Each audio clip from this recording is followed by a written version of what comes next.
অনিল, দীপ আর অরুণ তিন বন্ধু। এদের মধ্যে অরুণ বাকি দুইজনের চাইতে বড়। একই গ্রামে পাশাপাশি থাকার সুবাদে তাদের তিনজনের মধ্যে এই গাঢ় বন্ধুত্ব। তিনজনেই পড়ে ভিন্ন ভিন্ন ক্লাসে। এবার শীতটা একটু ভালোই পড়েছে, তাই না রে?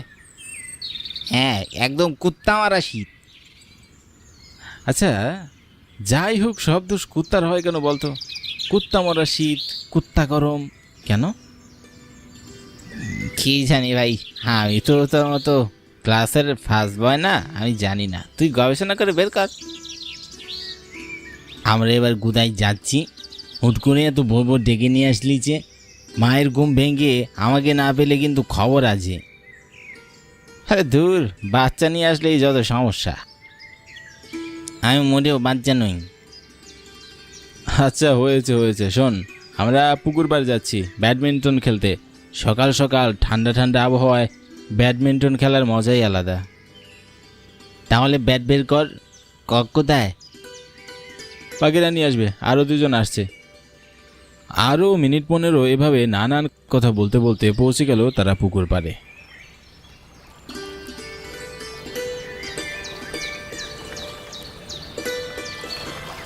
শীতে পুকুর পাড়ের পানি অনেকটাই শুকিয়ে গেছে।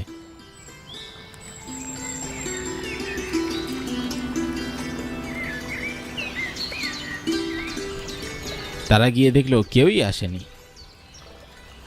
কি ব্যাপার, এখনো তো কেউ এলো না? তাই তো দেখছি, এতক্ষণে তো এসে পড়ার কথা। আমরা কিছুক্ষণ অপেক্ষা করি না হয়। আরও প্রায় আধ ঘন্টা পার হয়ে গেলেও কেউ আসলো না।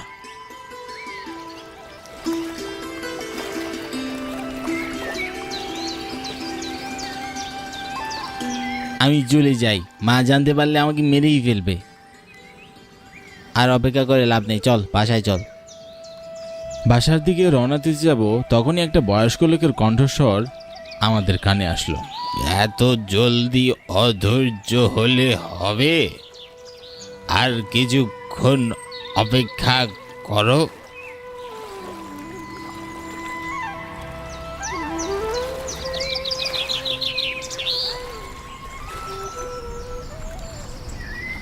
আপনি কি দাদু? আপনাকে তো এই গ্রামে কখনো দেখিনি। এই গ্রামে আগে কখনো আমি আসিনি, তাই দেখনি। কোথায় থাকেন আপনি? আমি যেখানে থাকি সেখানকার ঠিকানা কেউ চিনবে না।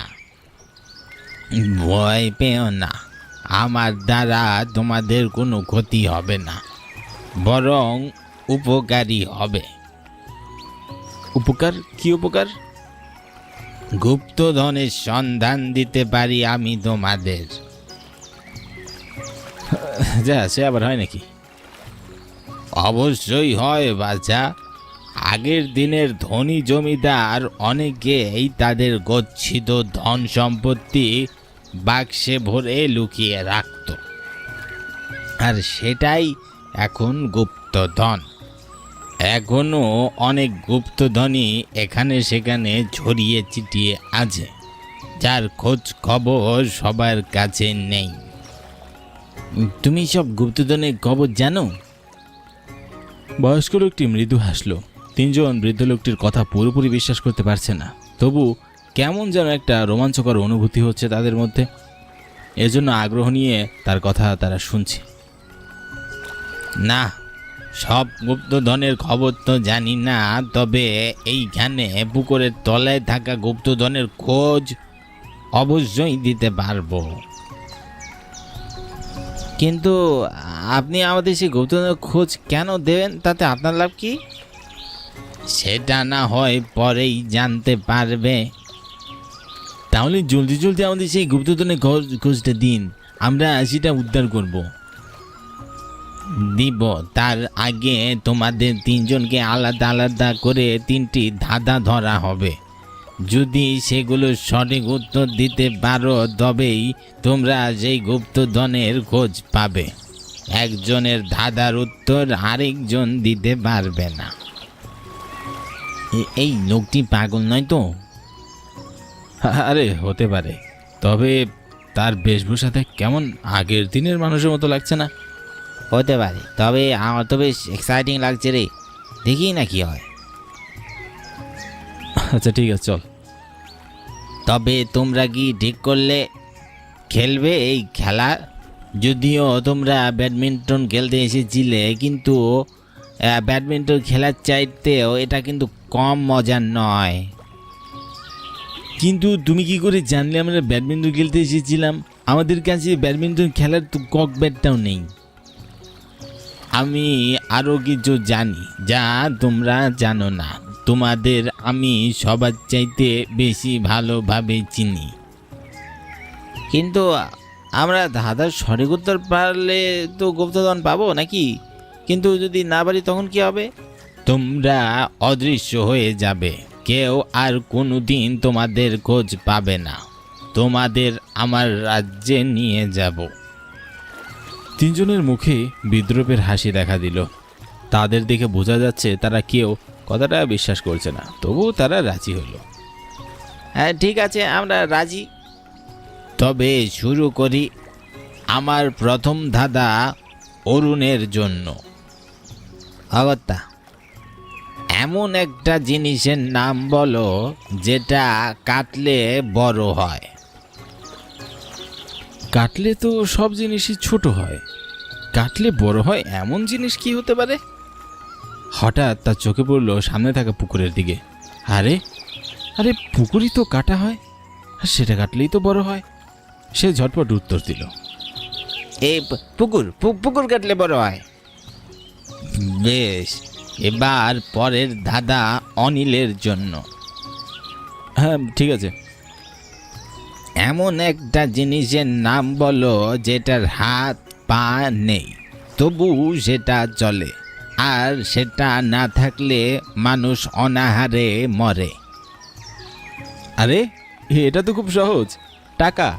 টাকার হাত পা নেই, তবুও সেটা চলে, আর টাকার অভাবে মানুষ দিনের পর দিন না খেয়ে মরে, ফলে অনাহারে মরে। খুব ভালো, তুমিও সঠিক জবাব দিয়েছ। এবার শেষ ধাঁধা দীপকে। জি বলুন। কোন মাসে 28 দিন থাকে? দীপ মুখ ফুসকে বলতে নিয়েছিল ফেব্রুয়ারি মাসে, কিন্তু বলার আগে একটু থামলো। আসলেই কি প্রশ্নটা এত সহজ? সব মাসেই কমপক্ষে 28 দিন করে থাকে। তিনজনই এই ঘটনা নিজের চোখে দেখে হা হয়ে গেল।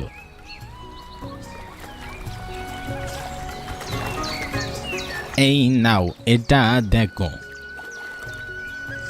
অরুণ ভয়ে ভয়ে বক্সটা নিল। তিনজনই এখন বিশ্বাস করতে শুরু করেছে তাদের সামনে দাঁড়ানো লোকটি কোনো পাগল ব্যক্তি না। তারা যদি ভুল উত্তর দিত তাহলে সত্যি হয়তো তারা অদৃশ্য হয়ে যেত, বা লোকটি তার সাথে তাদের নিয়ে যেত।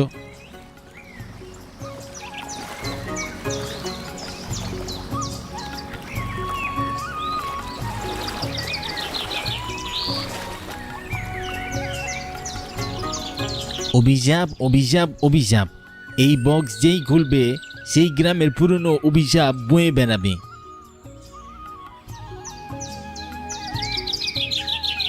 এই গ্রামে পুরনো অভিশাপ? কি সেই অভিশাপ? এটা নিয়ে আমাদের কুশল দাদু বলতে পারবে। এই গ্রামের সবচেয়ে বয়স্ক ব্যক্তি তিনিই বলতে পারবেন কি সেই অভিশাপ।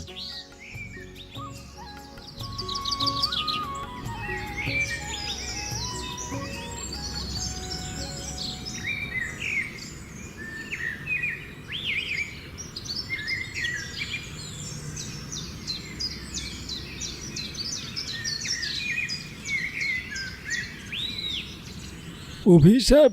সে তো অনেক পুরনো কথা রে, সব কি আর মনে আছে? এই অভিশাপের কথা তোরা জানলি কি করে? বলুন না দাদু, কি হয়েছিল একটু মনে করার চেষ্টা করুন না। অনেক কাল আগে এক জমিদার ছিল, ধন সম্পত্তির প্রতি তার অগাধ লোভ। একদিন জমিদার মশাই ঠিক করলেন তার সব ধন সম্পত্তি রক্ষার জন্যে এক যোগ ঠিক করলেন। যোগ কি কুশল দাদু? বিশাল ধনরাশি থেকে রাখার জন্যে মাটির নিচে ঘরে একটা বাচ্চা ছেলেকে রাখা হয়। সেই বাচ্চা সেখানেই মারা যায়, কঙ্কাল হয়ে পড়ে থাকে ধন সম্পত্তির সাথে। এটা মানা হতো সেই বাচ্চা ছেলের আত্মা সেই সম্পত্তিকে পাহারা দেয়। তারপর কি হলো? জমিদার মশাই পেলেন জগ? হ্যাঁ, এক বাচ্চা ছেলেকে আটকে রাখা হলো সেই ধন সম্পত্তির সাথে।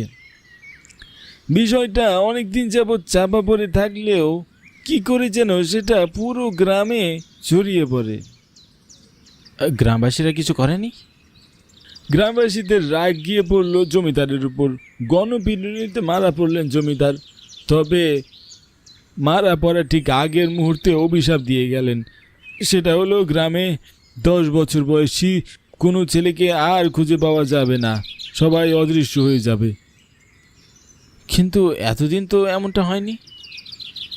হয়নি কারণ এক তান্ত্রিকের মন্ত্রপুত এক বাক্স পুকুরের তলায় আছে।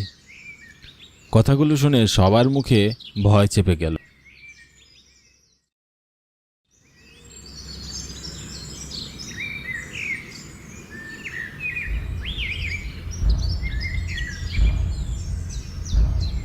এই অনিল, উঠ, জলদি উঠ এখন। আজকে যাব না খেলতে। পাশের বাসার আবুকে খুঁজে পাওয়া যাচ্ছে না। কি? কখন কখন থেকে? কাল সন্ধ্যে থেকে নাকি পাওয়া যাচ্ছে না। আমি আজ সকালে জানতে পারলাম। আবুর বয়স কত রে? আর কতই বা হবে, ওই তো 9 কিংবা 10। কথাটা বলতে গিয়ে অরুণ নিজেও চমকে ওঠে।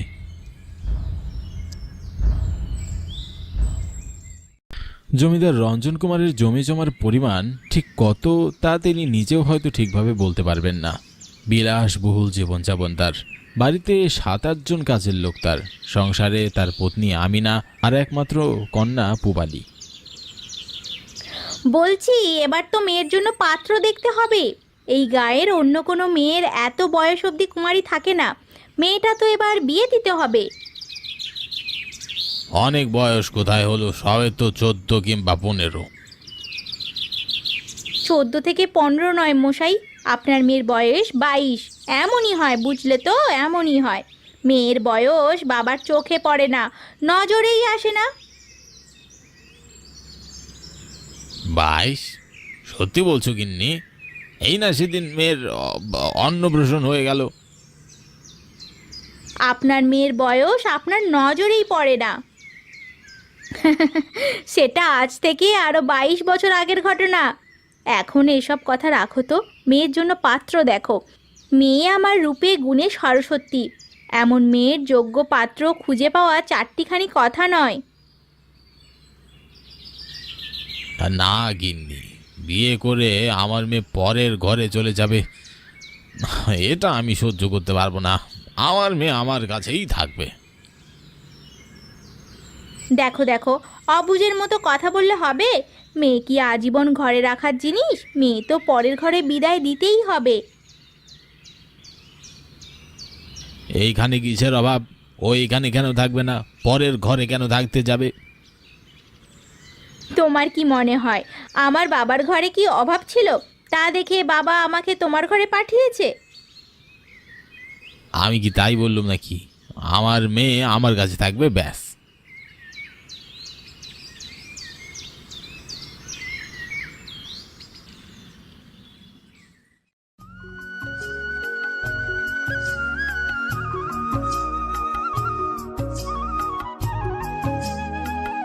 কি গো সখী, খুব বউ সাজার শখ বুঝি? হ্যাঁ গো সখী, বউ সাজলে আমাকে যে কেমন লাগবে বলো তো? তুমি তো এমনিতেই সুন্দরী, বউ সাজলে একদম পরীর মতো দেখাবে। হ্যাঁ, তুই যা বলছিস একটু বাড়িয়েই বলছিস। যা, একদম বাড়িয়ে বলছি না। এই রাজ্যের তো কত যুবক তোর প্রেমে হুমড়ি খেয়ে পড়ে আছে। আমার ইচ্ছা কোনো এক রাজার কুমার পক্ষীরাজ ঘোড়ায় চেপে আমাকে নিতে আসবে। আমি বউ সেজে থাকবো, সুন্দর একটা সংসার হবে আমার। আমার ছোট ছোট 4-5টা ছেলে মেয়ে হবে। তারপরে তাদের ঘরে আরো ছেলে মেয়ে হবে। তুই নানি হবি। একদম রে, একদম। কথা থামিয়ে পূবালী ভ্রু কুচকে মোহনার দিকে তাকালো। বুঝতে পারলো মোহনা মজা নিচ্ছে। তুই মজা নিচ্ছিস না? দাঁড়া দাঁড়া, তোর একদিন কি আমার একদিন। আড়াল থেকে কিছু কথা কানে যায় আমিনার। তিনি বুঝতে পারেন মেয়ের সংসার করার তীব্র ইচ্ছার কথা। তিনি নিজেও চান মেয়ে বিয়ে করে সংসারী হোক। মেয়েকে বিদায় দিতে কষ্টও হবে তার, কিন্তু সমাজের নিয়ম তার অমান্য করা যায় না।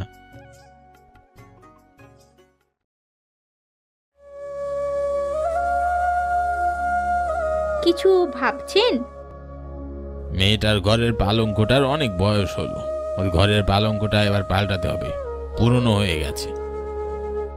শুধু পালঙ্ক না, মেয়েটার বয়স হয়েছে, 25-এ পা রাখলো। এবার তো বিয়ের ব্যবস্থা করুন, অন্তত পাত্র দেখা তো শুরু করুন। যোগ্য পাত্র পেতে তো সময় লাগবে। আবারও সেই এক কথা, আমি বলেছি তো আমার মেয়ে কোথাও যাবে না, আমার মেয়ে চিরকাল আমার কাছেই থাকবে।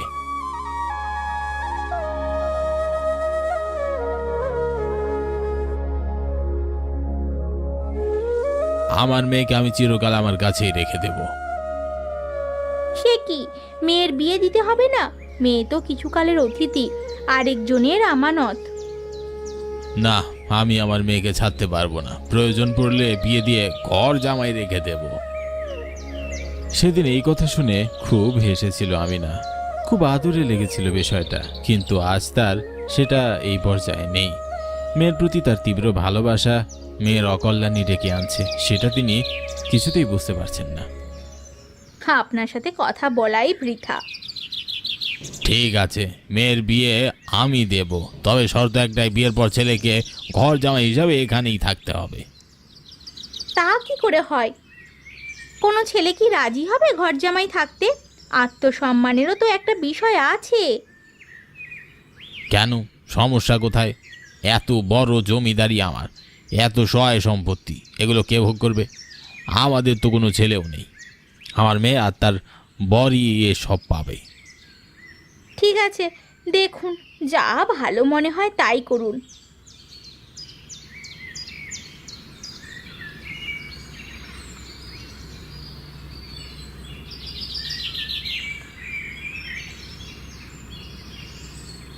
তুই কি শুনেছিস? জমিদার মশাই কি ঠিক করেছেন? হ্যাঁ শুনেছি, আমার জন্য পাত্র খোঁজা হচ্ছে। শর্ত একটাই, পাত্রকে ঘর জামাই হিসাবে এখানে থাকতে হবে। কিন্তু কোনো ছেলে কি পাওয়া যাবে যে কিনা ঘর জামাই হিসেবে থাকতে রাজি হবে? জানি না রে, আর রাজি হলেও বা কি?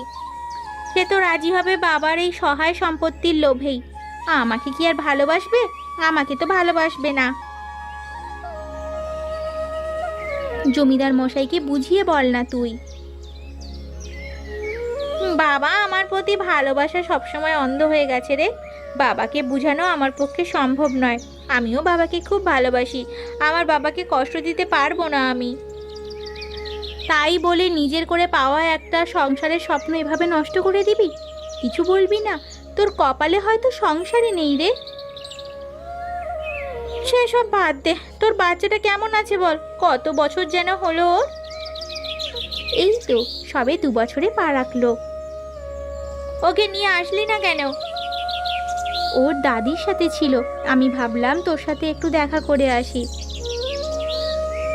তুই কখনো তোর ছেলেকে আমার সামনে আনিসনি। তুই কি ভাবিস আমি তোর সাজানো সংসার দেখে দীর্ঘ নিঃশ্বাস ফেলবো, কষ্ট পাবো? এ মা, ছি ছি ছি ছি, এমনটা মোটেও নয়। আমি কালকেই ওকে তোর কাছে নিয়ে আসবো। এভাবে আরও 2 বছর কেটে গেল। জমিদার বাড়িতে স্বয়ম্বর সভার আয়োজন করা হয়েছে।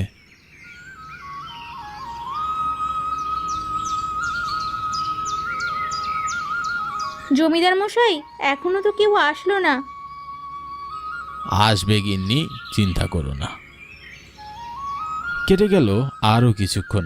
পূবালিও অপেক্ষা করছে কেউ আসবে বলে, অথচ কেউ আসলো না। হতাশায় মুখ ছেয়ে গেল পূবালির। অনেক পাত্রই পূবালির সৌন্দর্যের জন্য বিয়ে করতে আগ্রহী হলেও শর্তের জন্য কেউ আসলো না। তবে কি সত্যি তার সংসার করা হবে না? মোহনার কথাই কি সত্যি হবে? আপনি আপনার গো ত্যাগ করেন জমিদার মশাই। আপনি আপনার মেয়ের জীবন নষ্ট করে দিচ্ছেন নিজের হাতেই। আমি নষ্ট করছি? আমি আমার মেয়েকে ভালোবাসি। আপনার কি মনে হয় আমি আমার মেয়েকে ভালোবাসি না? বাসি, খুব বেশি ভালোবাসি। তবে ভালোবাসার দোহাই দিয়ে তার জীবন নষ্ট করতে পারবো না। রঞ্জনের মুখে হতাশার ছাপ পড়ল। এবার যেন সত্যি অপরাধবোধ ঘিরে ধরল তাকে। তিনি বললেন, তুমি ঠিকই বলেছ গিন্নি, আমি ঠিক করিনি। আমার মেয়ে তো সত্যি আরেকজনের আমানত। মেয়েকে যে পরের ঘরে দিতেই হবে। এবার পূর্বালীকে বিয়ে করলে জামাই ঘরে থাকতে হবে এমন শর্ত তুলে দিন। ঠিক আছে, তাই হবে।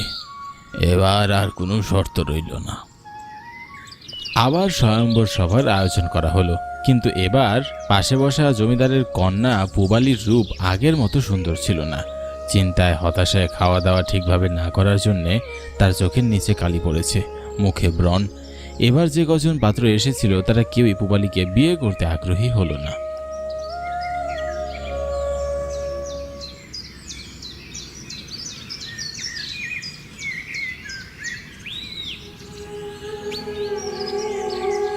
আমি তোর জীবন নষ্ট করে দিলাম রে মা।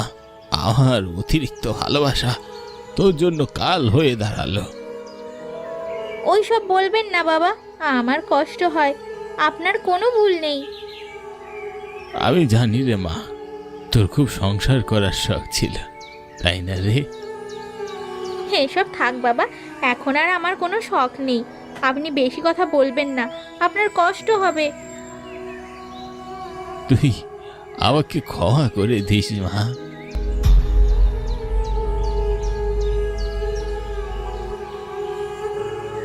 অস্পষ্ট ধীর কণ্ঠে পূবালী বলে, আমি আপনাকে ক্ষমা করতে পারবো না বাবা, ক্ষমা করতে পারবো না।